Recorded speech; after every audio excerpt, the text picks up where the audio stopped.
One of the most common things I hear about when I talk to people about clearing out their closets or decluttering their kitchen or just creating space in their life is a sense of sunk cost. It's a sense of this item or this piece of clothing or whatever was very expensive, and even though I don't wear it anymore or it doesn't fit me anymore, I just can't bring myself to get rid of it. And last weekend, I was at a conference called Craft and Commerce out in Boise, Idaho, and I heard Seth Godin speak. I expected to get some really great business advice and some really great sort of life advice in general, but it turns out during a Q&A session, Seth had some great advice around minimalism and decluttering as well. So I'd love to share that with you today and give a little perspective around his advice and how it might work into your life. Break the switch. For those of you that might not be familiar with Seth Godin, he is an author, he is a business leader, he's now in education with his Alt MBA program. He's generally regarded as one of the most brilliant minds of this generation when it comes to business and that sort of thing. So I'll link to a couple things of his in the description of this video so you can check out more information about Seth Godin if you don't know much about him, because he really is a super smart dude and he's great to listen to. Anyway, Seth Godin was one of the keynote speakers at this conference last weekend, and it was super cool to see him there in person. I got to meet him and shake his hand, which was a big deal for me because I've been following his work for quite a while. But before his keynote, he actually did a Q&A session that people could attend.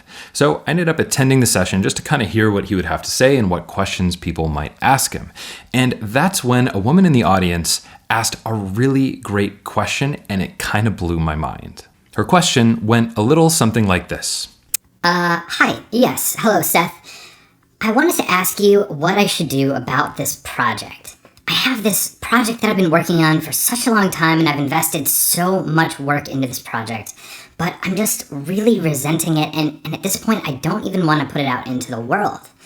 What should I do? I don't want to leave all that work behind and waste all the effort I put into this project. And what he said was this.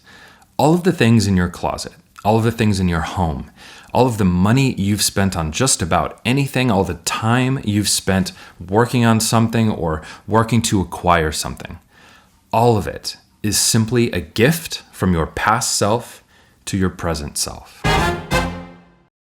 All of it is simply a gift from your past self to your present self. And if you start viewing the things that you have as simply that, you can start identifying those things that you don't want to accept. So you can get a sense of what are the things from my past life? What are the things that my past self bought for me? The clothing in my closet that doesn't fit anymore, but I might have spent a lot of money on.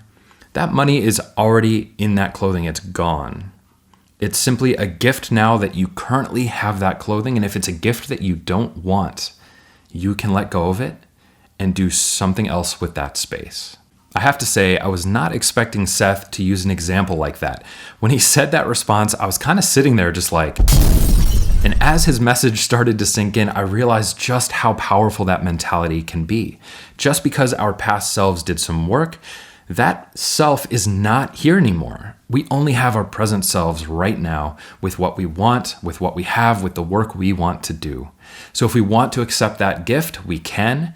If we don't, we need to just let it go and move forward. If you've had something like this, or if you have an idea around letting go of things that your past self has acquired, I would love to hear it in the comments section below, and we can start up a conversation and hopefully learn something from each other as well.